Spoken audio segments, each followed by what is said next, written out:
Hi, everybody.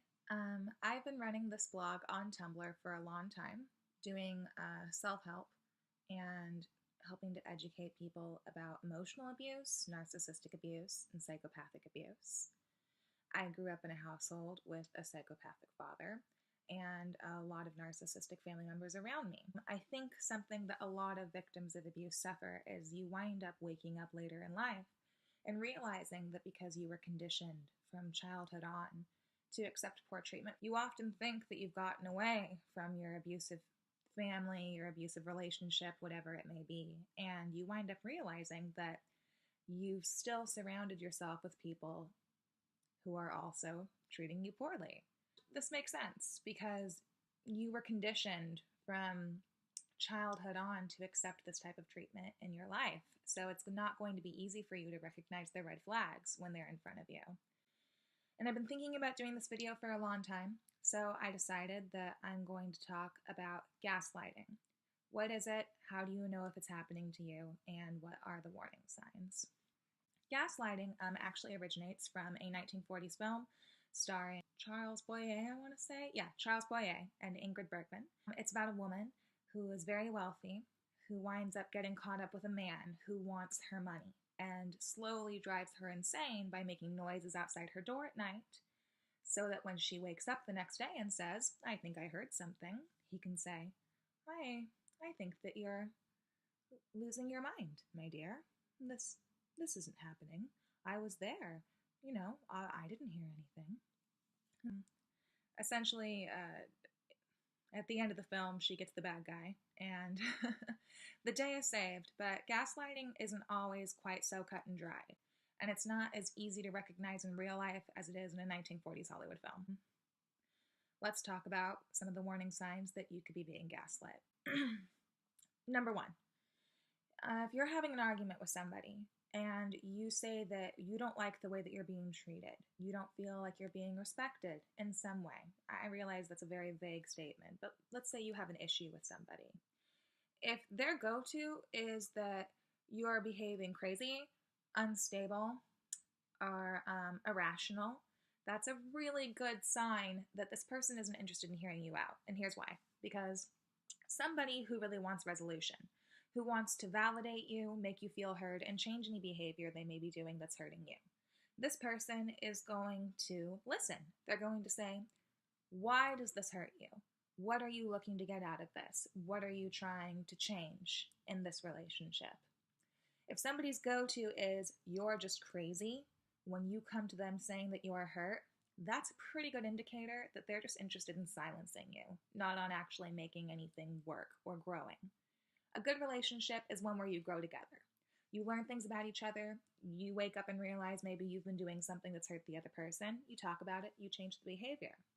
However, a bad relationship is one where you're silenced, and anytime you try to come forward about behavior that's really hurting you, you're told your perspective is biased. You don't know what you're talking about. Other examples of this would be saying something like, you're projecting your past onto me.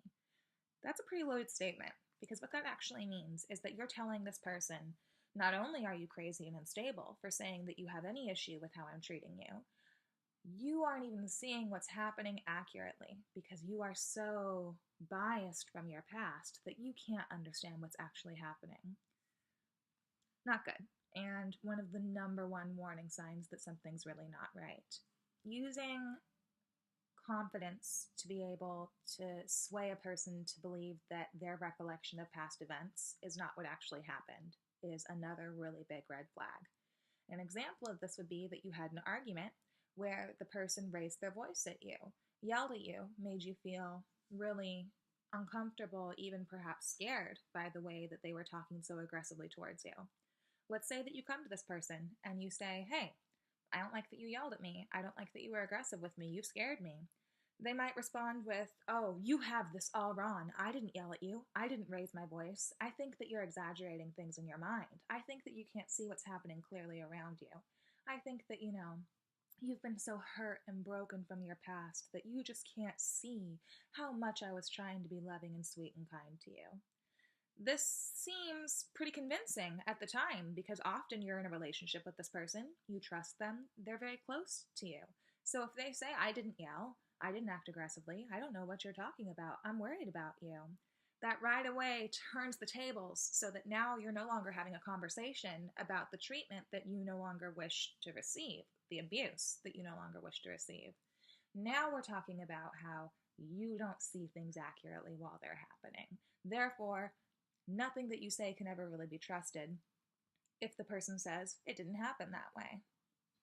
This means that the gaslighter will say, you're imagining this. You don't remember this right.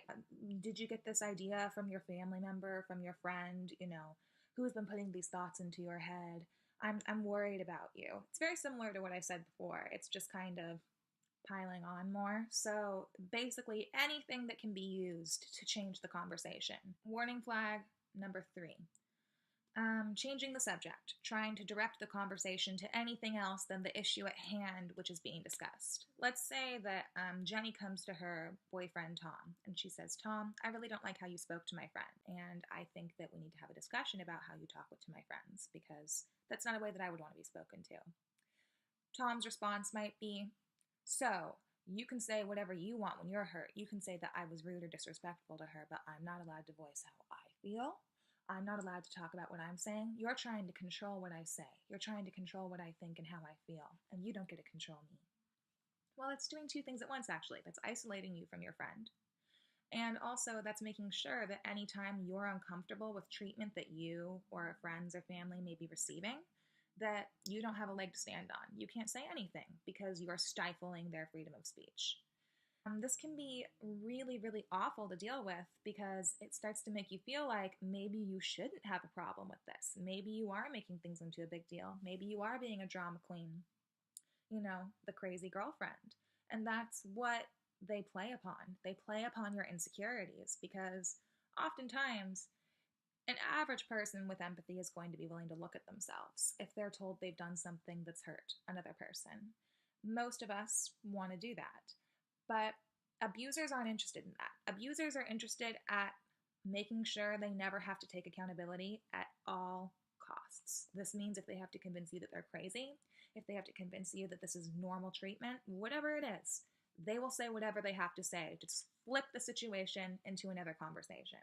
So, by the end of it, the tables have been turned, and you're no longer even talking about the initial grievance that you came to them with. Now, it's you talking and having to defend yourself against them getting angry at you for even trying to bring it up to begin with.